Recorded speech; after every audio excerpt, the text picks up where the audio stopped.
Measly Middle Ages.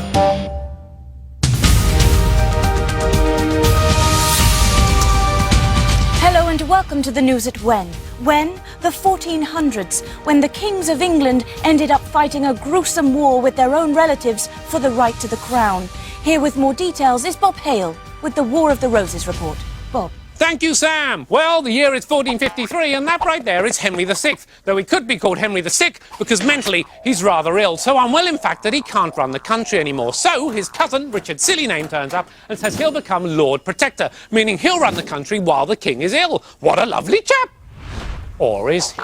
You see, 50 years ago, Richard's great-great-grandpa, Richard II, was kicked off the throne by Henry's great-great-grandpa, Henry IV. So these two sides of the family aren't exactly best buddies, which is why the second Henry gets better, he takes back his crown, and fearing that cousin Dickie might still be bearing a bit of a grudge, has him kicked out of court. Boom! Good shot. So what does Dickie do? Well, since Henry is from the House of Lancaster, whose symbol is a red rose, and since cousin Dickie is from the House of York, whose symbol is a white rose, and since this report is on the War of the Roses, well, you can probably see where this is going. Yep, it's war! Dickie's men, the Yorkies, win the first battle where Henry's Lancastrian army run away. So fast, in fact, that they leave poor old King Henry sitting all alone in a tent, having once again fallen ill. So once again, Dickie becomes Lord Protector, and once again, Henry gets better, and once again, Dickie is kicked out of court. Boom! Good shot! Luckily, the Archbishop of Canterbury steps in and sorts the whole thing out by inventing Love Day, where the Yorkies and the Lancastrians walk through the high street holding hands. I'm not even making that bit up. So it's all peace and love and harmony and kissing, although probably not the last one, and that is the end of that.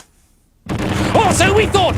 1459, and Dickie tries again, but fails. Yes, it's the Yorkies' turn to run away this time, but clearly not all that far away, because the very next year, they try yet again. The Battle of Northampton this time, where the Yorkies win and the Lancastrians run away, leaving Henry behind again. And he's found all alone in his tent again. And guess what? He's ill again. So once again, Dickie becomes Lord Protector, meaning final victory goes to the Yorkies, and that really is the end of that.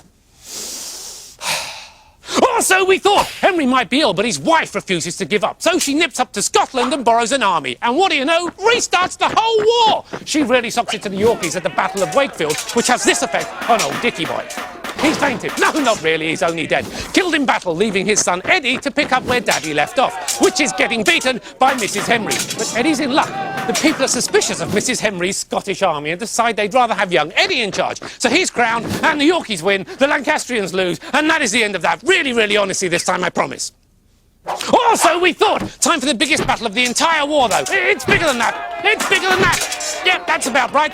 80,000 soldiers, 20,000 killed. It's a massive, horrible bloodbath that sees final victory go to the Yorkies. Yes, Mr. and Mrs. Henry run away. Eddie has his coronation, becoming King Edward IV, and the country is filled with peace and rainbows and prancing lambs and pretty coloured flowers.